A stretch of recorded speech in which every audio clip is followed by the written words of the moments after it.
jiran saya dapat jual harga tinggi. Macam mana saya nak jual tinggi juga? Kita beli rumah ni dah make grant tau. So, kalau jual, kena bayar balik ke? Saya ada 3 bilik, nak jual rumah, nak beli 5 bilik atau EA. Mampu ke saya? Tahun I baru beli kondo. I pun nak juga. Mampu ke saya? Sorry lah guys, nampak sangat kita tak terjawab soalan-soalan you all. Tapi, kita tak sabar nak jawab soalan-soalan tu. Yuk, jumpa kita lah. Apa lagi guys? Picit nombor ni 87741551. Tapi buat masa ni, selamat menonton je guys.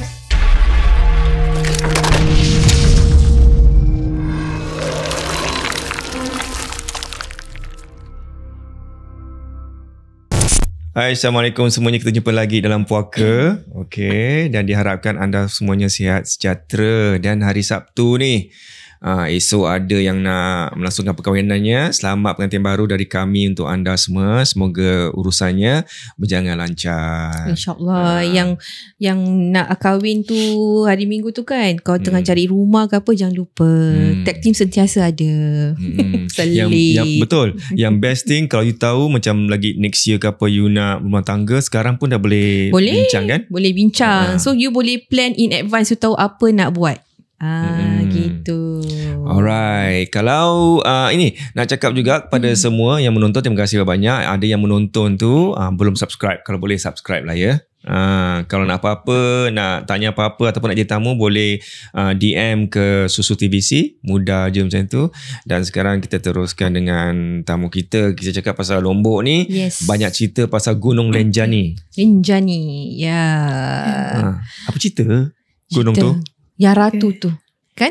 Ya, tapi saya tak terlalu tahu. Kau tak tahu tak apa? Yang apa tu, tadi kita berbincang lah sikit tadi. You cerita pasal kat sana tu, I nampak YouTube that time, I think last 2 years ke apa, kan ada gempa kan di Lombok kan?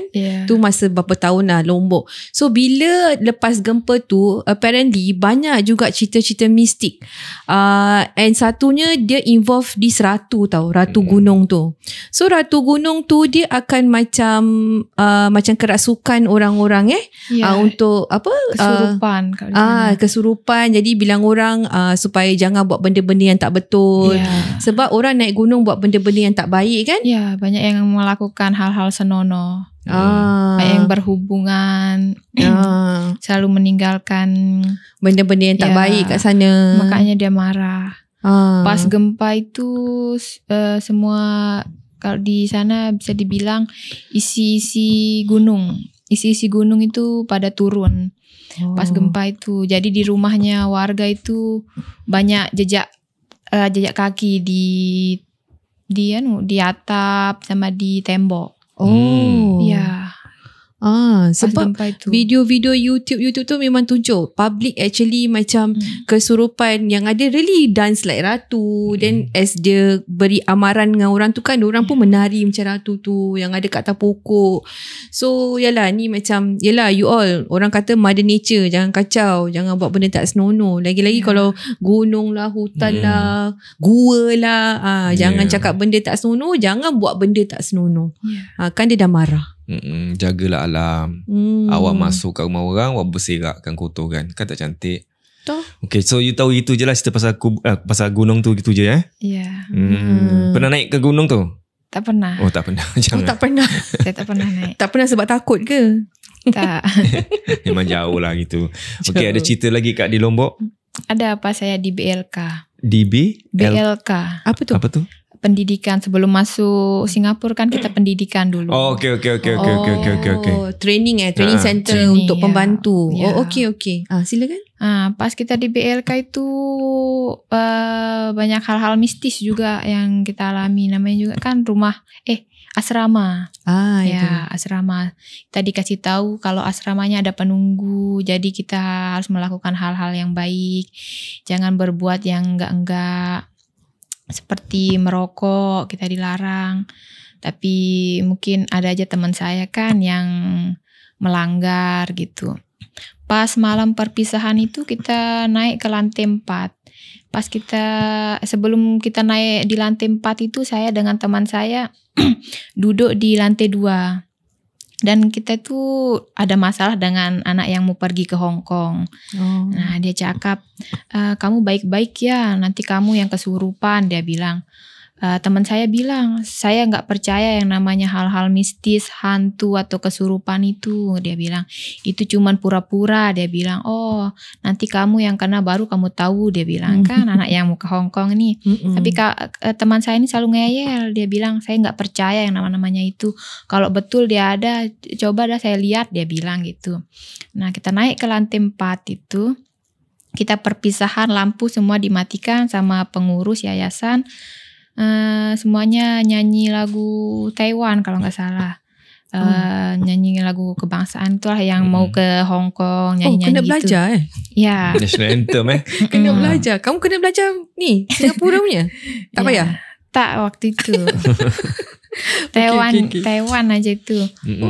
Pas nyanyi itu lampu dimatikan kan, kita siaran langsung semua juga kan.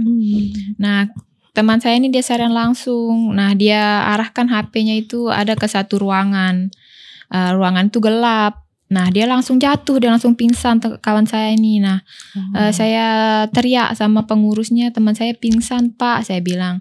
Lampunya dinyalain. Nah pas dia pingsan teman saya itu dia meleng, tapi dia nangis.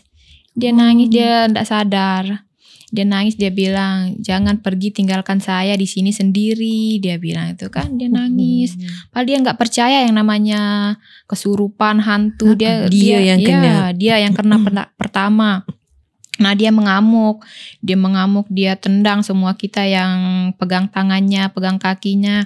Nah mulai terus kawan-kawan saya yang lain berjatuhan 2-3 pada pingsan. Nah saking takutnya kita semua kita lari ke bawah.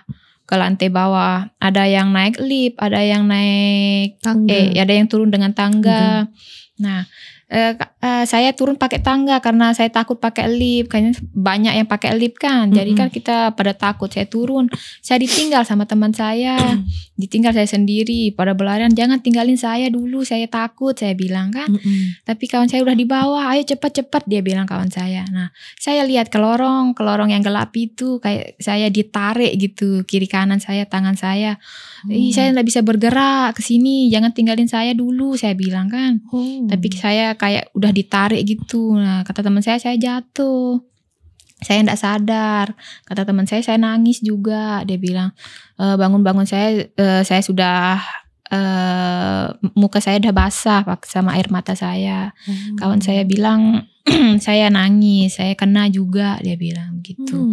Terus kita dikumpulin di lantai bawah, baca yasinan semuanya untuk perpisahan. Nah dari itu saya percaya kalau hal-hal mistis itu ada. Sebab dah kena kat Pantai Indon sendiri. Iya, saya rasakan rasa dia narik kita itu. Jadi ramai yang kena masa tu. Ramai, soalnya kesurupan massal.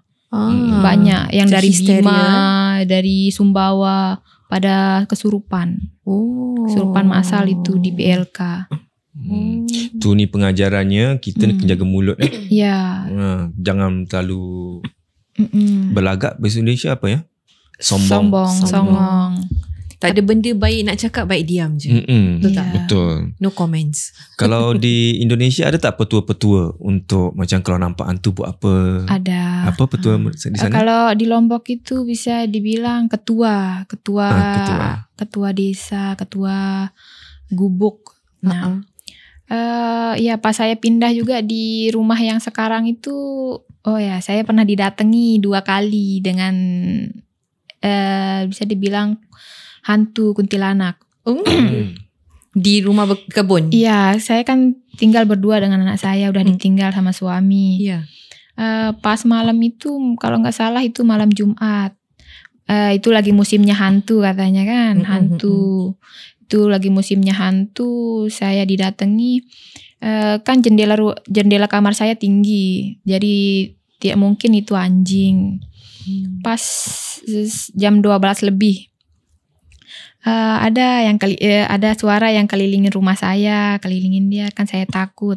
Saya telepon suami saya, masih dia aktif, dia belum tidur. Saya takut ini sendirian, ipar saya belum kembali, saya bilang. Nggak usah ada takut, dia bilang. Tapi temani saya, jangan matiin teleponnya, saya bilang, saya mau tidur. Nah, terus itu ada suara kayak dia gini, krek-krek, mencakar jendela saya. Saya takut, saya nggak bisa bergerak itu, soalnya dia ada suara anak nangis. Dia bawa anak dia nangis. Saya bicara sama suami saya nggak berani nih. Coba suruh mertua saya ke sini, saya bilang kan. Coba disuruh dia lihat di luar ada orang atau enggak, saya bilang gitu kan. Ya nanti saya telepon, tapi dia telepon ipar saya ndak ada yang angkat, mertua saya ndak ada yang angkat, mungkin sudah tidur kan. Sudah jam 12 lebih. Terus itu berlangsung 2 hari. Pas malam pertamanya itu masih saya bisa tidur. Pas dia pergi, pas selesai dia cakar-cakar jendela kamar saya, dia pergi. Nah, malam keduanya itu dia kembali lagi. Saya kira kan itu cuman perasaan mungkin. Nah, saya masih berpikir yang positif. Pas malam kedua itu udah jam 1, dia datang lagi dan dia kelilingi lagi rumah saya. Saya kira kan mungkin orang gitu kan. Tapi saya udah kunci pintu jadi aman lah, saya bilang gitu. Nah, ada suara dia bawa anak dia nangis lagi. Dia keliling rumah nangis. Iya. Keliling rumah dia nangis. Iya. Dia jendela kamar saya lagi dicakar-cakar. Ya, dicakar. Cuma jendela, kamu ada satu jendela je di rumah. Banyak, tapi jendela cuma kamar saya, saja dia dicakar-cakar. Iya. Terus sebab dia tahu kamu kat dalam lah. Ya kayaknya itu saya telepon lagi suami saya takut, saya enggak berani, saya bilang ada kan ditinggalkan saya itu kayak penunggu rumah, kayak sabuk. Sabuk. Kalau di sana penunggu rumah. Nah, saya ambil itu, saya taruh di bawah bantal saya. Makanya saya tenang dan dia pergi juga. Udah enggak ada suaranya, tapi saya belum bisa tidur sampai subuh. Saya takut kan. Dan anak kamu nangis? Tak, dia udah tidur. Dia dah tidur lah. Ya, terus saya tanya-tanya tetangga banyak yang lihat juga. Soalnya dia lihat di atas rumah. Atas rumah kamu? Iya, soalnya itu lagi musimnya setan. Musim setan? Iya. Musim setan tu macam mana ya? Macam mana? Macam ada bulan apa? Bulan Kliwon gitu? Tak, emang dia itu lagi ada hantu yang berkeliaran. Tak tentu bulan. Tak tentu. Iya. Dan kata-kata tetangga saya itu hantunya hantu jadi-jadian. Iya, karena kalau cerita di sana hantu ini perempuan. Dia ada suami dia itu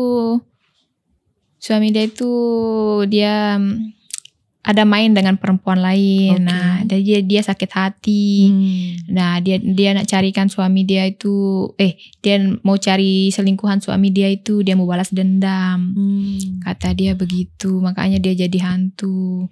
Dibuat dia sama orang yang tempat dia minta itu jadi hantu, biar dia keliling membalaskan dendam sakit hatinya. Itu banyak yang lihat dia, tetangga-tetangga saya. Yang pulang-pulang jam 12, jam 1 itu pasti dia nampak dia di atas rumah, di pohon, dia lagi duduk gitu. Bila kamu cakap Pontianak mistis, Mbak Ponti ni semua, selalu dia dengar tapi tak nampak lah. Iya, saya tak berani keluar, saya tak berani lihat jendela.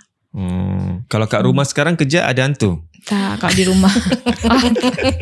Habis owner dengar. Owner dengar macam aku hasam. Kalau di rumah sekarang tak ada. Tak ada, Pasal diorang macam kebun-kebun. Habis rumah jauh-jauh. Ya, jauh-jauh. Masih belum banyak orang yang buat rumah di sana. Kalau sekarang mungkin udah banyak. Yelah, kebun ni apa? Kebun-kebun pokok-pokok besar-besar. Kelapa. Ya. Ada pokok pisang? Ya, ada. Pokok celadang pisang. Itulah. Ya, sama apa namanya, pohon asam. Pohon asam. Katanya kan kalau pohon asam itu tempat rumah dia. Oh, ya ke? Ya. Kalau kat Indonesia apa-apa ya cerita macam kalau pokok-pokok apa yang berantu? Pokok asam. Kayak pokok apa namanya, kembang yang buat wangi. dikubur itu. Oh, frangipani apa? Bunga Bunga kan? melor yang putih-putih tu, Ya, yang kecil-kecil bunga putih tu. melor, ya. Confuse Kemboja pun ada. Ya, that's why. Tapi yang dia besar dia, gitu dia besar ke yang kecil-kecil tu, yang bunganya Besar. kecil-kecil? Bunga besar. Besar Bunga ya, besar. Oh, putih. Kemboja. Kemboja kayak Frangipani apa? Kemboja kan? I tahu Kemboja, yang Ya. bunga yang kecil-kecil tu, yang tu wangi Melor. pun sama. Tu lagi. Itu tempat rumah dia biasa katanya. Oh. Lagi ada pokok apa lagi? Setahu saya Pisang. cuman itu aja ya, Itu je. pisang. Pisang. Soalnya kan di kebun banyak ya itu kan. Kayak pohon kelapa, pohon asam, Buloh? buloh. Itu buloh. Ada. Oh iya, Ada. ada iya. Hanya di kebun banyak yang hal-hal mistis juga. Yalah, sebab pokok-pokok kan. Mm-mm. Biasa lah. Dia jadi macam hutan. Mesti ada. Kat Lombok ada cerita hantu apa yang popular di sana? Yang di masyarakat selalu, wah kalau dengar, ya betul. Gitu. Ni biasa di Lombok. Paling kuntilanak sama saya lupa namanya yang badan dia terpisah dengan kepala. Penanggal kalau di sini. Ya, di kau sini sana- namanya penanggal. Saya lupa kalau di sana. Sana namanya apa? Kuyang. Ya, kuyang. Ya. Kuyang. Bukankah tu in Filipino? Bukan. Sama, dorang Sama, ada Oh, dia use sama. the same. Pakai Kalau di sama. sana kuyang. Kuyang. Ya, kalau tetangga-tetangga saya banyak yang dia nampak di kebun. Tapi dia ditangkap, dia pernah ditangkap katanya. Tapi ini tetangga saya yang cerita. Pas ramai ada hantu itu. Dia lagi musimnya kuyang, dia bilang. Ada yang nampak dia pulang jam 12, dia nampak dia tanpa badan, cuman kepala sama isi dalam ususnya ya. Terus dia ditangkap katanya sama orang yang lebih tua dah. Tapi dia dibebasin lagi biar dia pulang ke badan dia. Biar dia nggak buat yang kayak gitu lagi, dia bilang begitu. Oh. Tapi sama tak penanggal kuyang ni yang dia cari adalah orang hamil, orang baru bersalin, Nak darah gitu. nak darah uri-urinya. Iya. Ya, sama. Ya, saya pun pas melahirkan ditunggu dulu sama mertua saya nggak berani ditinggal. Takut ada yang ganggu kata dia. Yalah. Iya. Ini semua petua orang-orang tua jugalah kat sana. Tak berani ditinggal katanya mau kita melahirkan itu apa namanya yang dikubur. Uri. Ya, uri-urinya itu kan dikuburkan di depan rumah. Takut dia ada yang datang tengah malam ngambil, makanya tidak berani tidur, tidak ada yang berani tidur, saya dijaga. Ada tak orang guna uri tu untuk santet ke untuk ilmu hitam? Banyak kalau di sana setahu saya. Sampai ada uri untuk collagen. Ya, soalnya. Tak payah nak bersusuk-susuk. Kalau awak nampak saya tengah makan uri malam, saya nak collagen. It's the same. Jauh kan. Di malam kan nampak siapa tu jadi makan collagen uri orang baru tu tanam. Astagfirullahalazim. Astagfirullahalazim. Okay, ada lagi cerita kat Singapura? Ada tak? Tak. Oh, belum lagi. Tak lah, Nanti dia dah akan tak datang. lama pun Akan kat datang sini. ya. Nanti saya akan call. Okay. Ada lagi cerita tak Bat Ria? Ganggu Ria gitu. Ada cerita lagi last. Ada lagi? Cerita-cerita yang berlaku pada kawan yang Ada di kawan saya tapi saya tak berani cerita kalau itu. Saya takut keluarga dia dengar. Sebab kamu ramai kawan. Iya. Iya.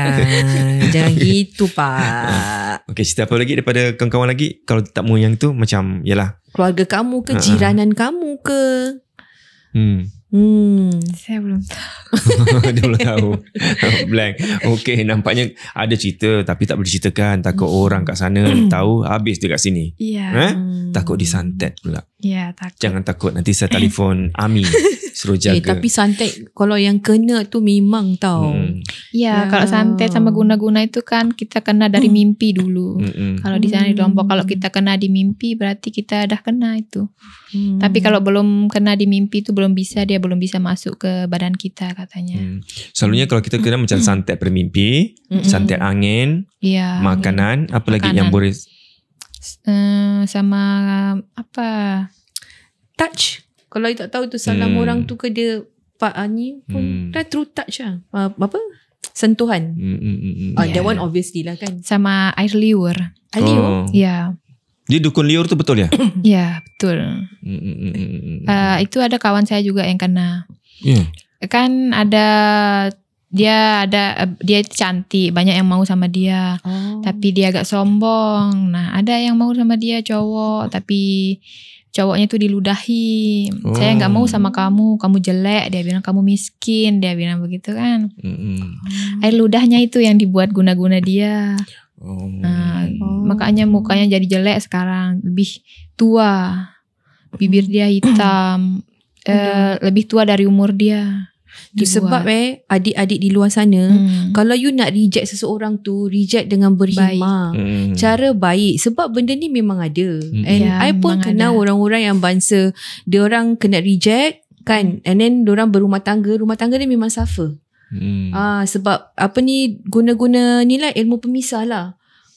Kalau tak diubat memanglah kan ada yang boleh bunuh diri. Of course lah, suami isteri akan berpisah. Jadi you all lah, adik-adik yang kat luar sana, yang the girls there or even the guys kalau you all nak reject someone, reject dengan cara baik.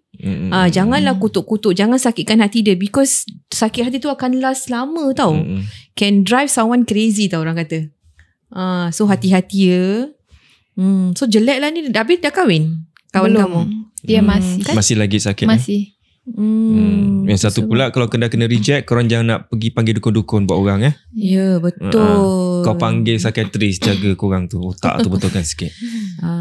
Kena reject, banyak berdoa. Okay? Mohon patuhan. Mungkin awak yang reject awak tu mungkin bukan yang terbaik untuk awak. Betul. Ada yang terbaik menunggu. So percaya dengan rancangan Tuhan gitu.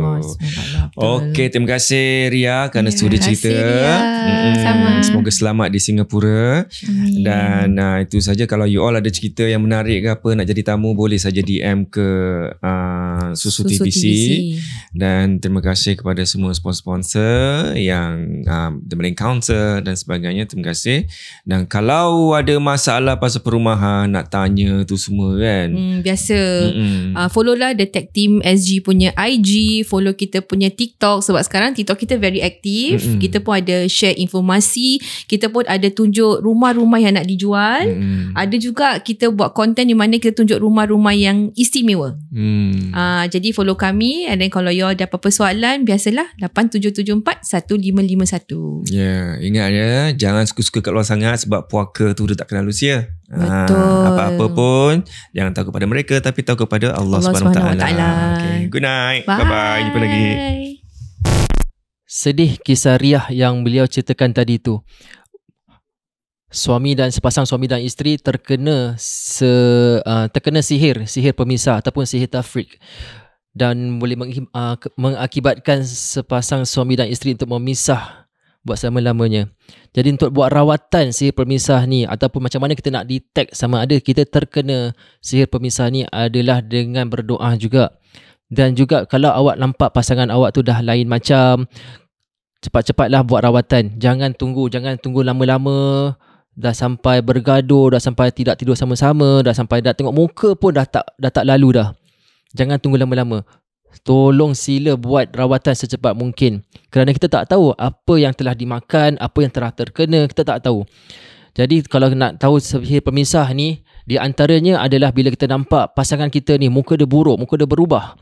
Dan kita juga bila kita tidur ni, kita mimpi bersetubuh dengan makhluk-makhluk yang, ataupun seseorang yang kita tak kenal bersetubuh. Dan dalam mimpi itu berkerap-kerap kali kita mimpi yang sama juga. Dari itu, ni adalah antara tanda-tanda yang besar untuk orang tu terkena sihir pemisah. Dari itu, untuk awak yang terkena sihir pemisah, kalau awak rasa terkena sihir pemisah, cepat-cepat lakukan rawatan. Panggil ahli ataupun pakar untuk dapatkan rawatan. Jangan tunggu lama-lama. Dan juga kalau awak terkena sihir pemisah ni, ataupun apa-apa sihir sekalipun, kalaulah terjadi, kita kena faham bahawa jodoh, kehidupan ni semua adalah kerana Allah SWT. Allah yang telah tetapkan kehidupan kita, macam mana kita hidup, macam mana kita mati, dan macam mana kita jodoh kita semua dah ditetapkan oleh Allah SWT. Kita sebagai hamba ni, kita tak ada, we does not have any means untuk memperlekehkan apa yang telah diaturkan oleh Allah SWT. Dan dari itu, kalau siapa yang terkena, jangan jumpa bomoh ataupun para dukun untuk membalas dendam, kerana na'udzubillah, dosanya tu amat besar. Saya sendiri akan mendoakan kepada anda semua supaya anda sepasang suami dan isteri ini dapat bermesra sama-sama, insya-Allah. Apapun jangan takut pada mereka, tapi takut kepada Allah Subhanahu Wa Taala.